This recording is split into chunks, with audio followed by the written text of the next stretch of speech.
Welcome everyone to our newest episode at this time of Rapscallions Report.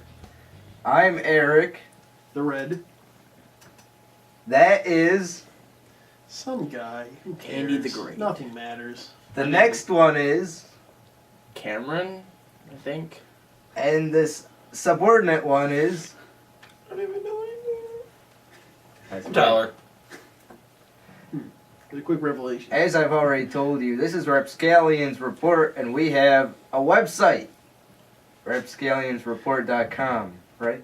Yes. Yeah. And we also have a phone number that you can call and leave us messages and suggestions and good stuff like that. Complaints. What is it? It's 989-372-0805, which is it's gonna be down there so you can see it.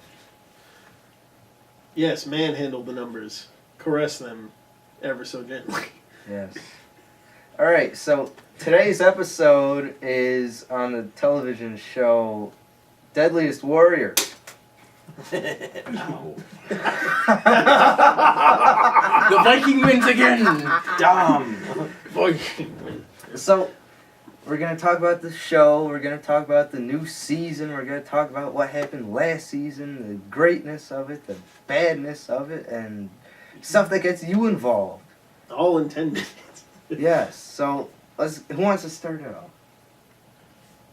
I'll start it off. You know, I'm not a regular viewer right now, but I guess if we're gonna possibly do what we plan on doing, I'm gonna have to view it more often, I guess. But from what I viewed on it, it's a really entertaining show because it puts two deadliest warriors, basically, you know, groups of races and stuff like that or whatever, and battles against each other. And they're not always the same ones. They're always, you know, different cultures clashing. And that's what's great about it because this is, you know, basically a gladiator for our, you know, days. You know, like the Roman gladiators. We're able to watch this because it's them fighting. They're putting two different things against each other. And it's entertaining. Yes. Yes. Such as Apache versus Gladiator, Pirate versus Knight, Ninja versus Spartan. Those are some first season ones, and then the second season they got a bit crazier. Like Navy SEAL versus Israeli Commando. They got all controversial. They had Very. one of my personal favorite ones in terms of grouping was Al Qaeda versus the Irish Republican Army, which was crazy. It's like, oh my god, this Those is Irish dudes were bad at that gun, that knife gun. yeah. The ballistics gun. Or the ballistic knife. Yeah, But makes then that sound. they did a championship match. IRA versus Spetsnaz. Which they did that during the episode. They Spetsnaz. They were crazy. The one thing I You know what the Spetsnaz had too? The Sega shotgun.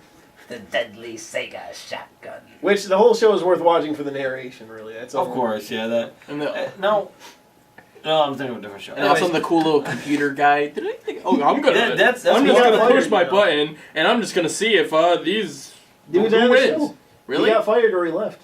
Good. Oh, I didn't he like was the him. best. No, he's like, well, I got to stay there at computer, and it's like every time it was a loop of the same footage. Yeah. Right. No, and see, the average Joes would be like, oh, that's epic. But see, us as filmmakers and And his nerds. and nerds, we see that, we're like, really? And then he's like, Yeah, like, you know for a fact it would be just like a freaking like text file, and it's like, all right, you know, it'd be. yeah, like, so it much shows more him like mundane, typing, yeah. he's all like, the camera's doing like the rope pan, and he's like, Wow. like, dude, and then he's all like, "Gotta get my Gatorade." Because I'm But part of the team. the one thing I don't know exactly how much they do behind the scenes that they don't show on TV, because obviously they only got like 1 hour time slot. They have a blog where they go into detail about some of this stuff. Do they sell it on DVD? Yes. They do. But what Okay. what I don't get about the show is the amount of data they record during the episode. To me, isn't really enough to determine. Like, That's another point. Is that it's not how exact of a science is it really? Probably not It's very. not. like Much as a fun the show, so who cares? the guy who created the Art of War. What was his name? Sun Tzu. Yes. And he Yeah. fought against Vlad. Was it? Yes. Yeah, Vlad the Impaler. There's no way Vlad would have won that, in my opinion, because they did 1-on-1. If they would have did like a small Did group they do versus, one-on-one? they did. Oh. If they would have did Yeah. a small group versus small group, Yeah. The tactics of the one dude would like totally annihilated the lad. Well, on that, there was one that we were watching one time, like Scotsman or something like that. The Or Celts. The Celts. The Celts. Yeah. And they lost. And I'm like, there was a lot of like heavy hitter stuff that they had, and their reenactments always ended up it pitted 1-on-1, Yeah. and it's like really, like Why? Yeah, it always does it. Every reenactment's always like one gets killed, one gets killed. Eric is getting ready to punch someone. No, I'm just saying. I know, I- Why is it- it always? it- Why is it always down to the last two guys, one of each guy? because it It's makes it gonna make it dramatic. suspenseful. Yes, it's just cinematic. You wouldn't Dude, have any fun seriously? at five. In or realistic, 5 what they on do with the numbers is they have like 1,000 versus 1,000 or Yes. something, And then and they they find a say percent. like they killed the other guys this many times with this weapon, while the other guys killed the other group this many times with this weapon. Yeah, So it's how many kills per like But- 1,000 or millions or whatever number they do. Yeah. The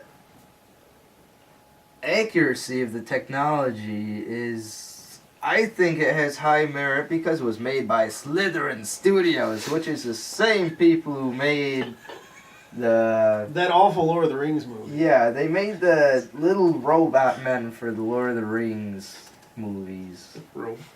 That when you're watching the movie, they look like real people, but they're just little machines. And you can't tell.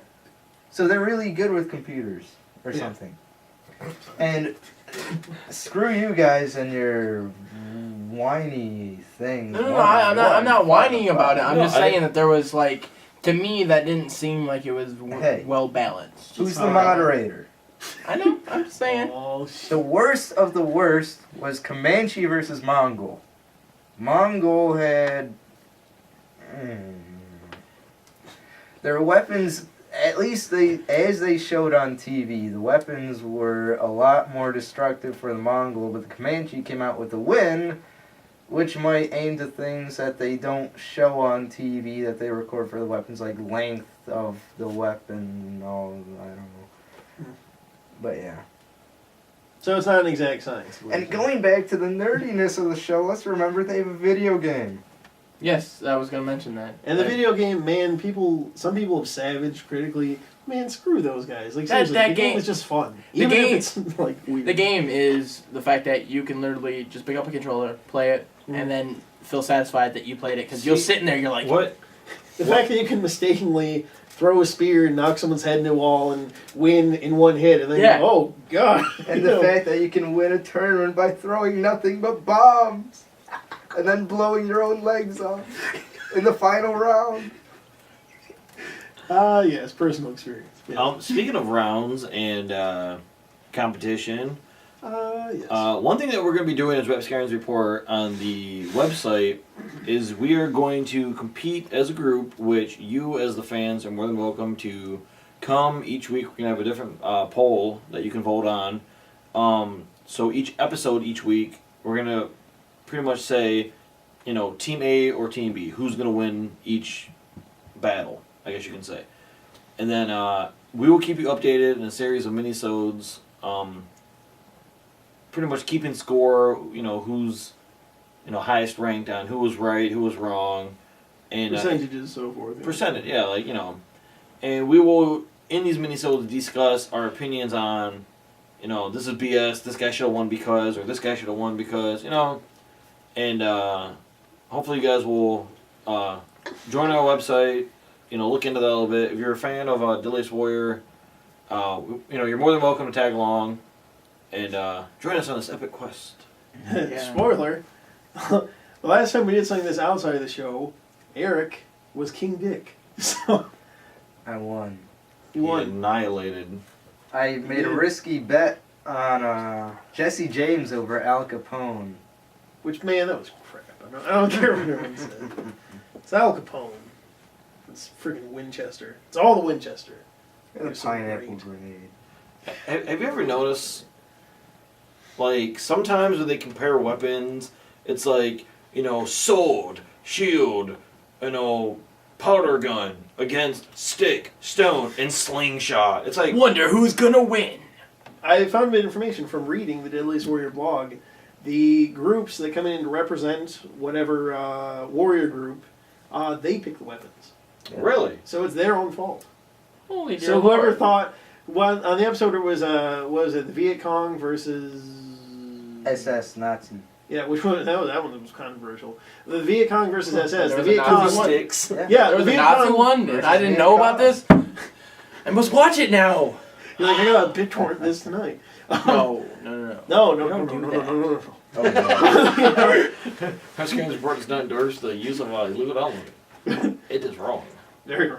But the Viet Cong one was hilarious in the sense that one of the weapons they picked was punji pits covered in human fecal matter. And on the show, the narrator is always like, they show the weapon spinning around and they give the little stats. And then they showed these sticks covered in fake crap, which was probably peanut butter or chocolate or something. And they're like, the punji pits smeared with human fecal matter. And it's like, it was too good. I always wanted to have another episode where they have like a sword with fecal matter. You know, it's pretty He was good. like, oh, it's like, oh, The that's best like that. The best one ever was the Zandy Warriors. The Zandy Warriors had like 3 phallic weapons. And it was like they had this freaking scythe that had like the head of a dog on it. And they're like, Yeah, these yeah. weapons represent for... Oh, and the ball sack at the end. The, They had like a throwing... This the massive throwing, boomerang yeah. thing, yeah. I was going to comment on that.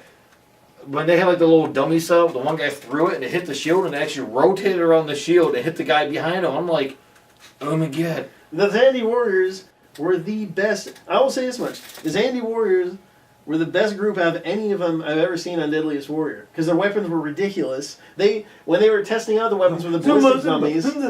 Well, what was it? They said... They had some... Well, anyway. The chant they were kept doing. The It was guys like, like are you nine ready? numbers They're like, or something. they're like, I guess so. In the show, they often get the weapons and test them on ballistics, which they fill with fake organs and blood just for kicks, you know. And they had this scythe thing, and the Zandy Warrior goes up to the ballistics dummy, in one quick movement, lops the head off, and the thing's spurting blood up like this. He goes over and like drinks the blood, and he's just standing there like with the blood covering his face, like, "Ugh." And they're like, this guy's gonna win.